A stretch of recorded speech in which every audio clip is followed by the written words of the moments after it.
Hi welcome back to another mini blog. పిల్లల్ని అయితే school దగ్గర నుంచి తీసుకురావడానికి నేనైతే బయలుదేరుతున్నాను. మా హస్బెండ్ అయితే డ్యూటీ నుంచి వచ్చి చక్కగా ఫోన్ చూసుకుంటున్నారు. పొద్దుట ఉతికిన బట్టలు ఉంటే తీసి పక్కన వేశాను. ఆ కుప్పలోనే బొర్లుతున్నారు.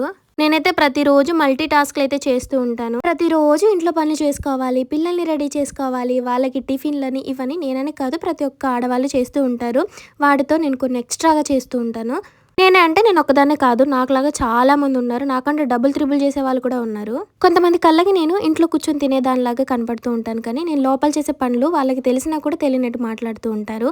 ఇంతకీ ఏమేమి పనులు చేస్తానంటే పిల్లల్ని చూసుకుంటాను, అటు చదువుకుంటున్నాను, ఇటు యూట్యూబ్ చేసుకుంటున్నాను. ఇప్పుడు వీడియోస్ చేస్తున్నానంటే దానివల్ల నాకు లాభం ఉండబట్టే కదా నేను వీడియోస్ చేసేది. ఇంకా పిల్లలకి హెల్తీగా ఫుడ్ ఏమేమి ప్రిపేర్ చేసుకోవాలని ఆలోచిస్తూ ఏ రోజుకి ఆ రోజు కొత్తగానే పెడుతూ ఉంటాను. వచ్చిన తర్వాత పిల్లల్ని ఎలా చదివించుకోవాలి, ట్యూషన్కి ఎలా పంపించుకోవాలి, తర్వాత నేను ఎక్స్ట్రాగా మళ్ళీ నేను వాళ్ళకి ఏం యాడ్ చేసి చెప్పుకోవాలి అని ప్రతిరోజు ఏదో ఒక ఆలోచనతో ఇల్లు గడుపుకుంటూ పిల్లలకి నేను చూసుకుంటూ ఇటు నా స్టడీస్ కంటిన్యూ చేసుకుంటూ ఇవన్నీ చేసుకుంటూ కూడా నా వల్ల ఏం ఆదాయం లేదని యూట్యూబ్ అయితే స్టార్ట్ చేసి దాంట్లో ఎంతో కొంత ఇన్కమ్ జనరేట్ చేసుకుంటున్నాను. ఇప్పుడు చెప్పండి, నేను ఇంట్లో ఉండి ఖాళీగా తింటున్నాను అనేది.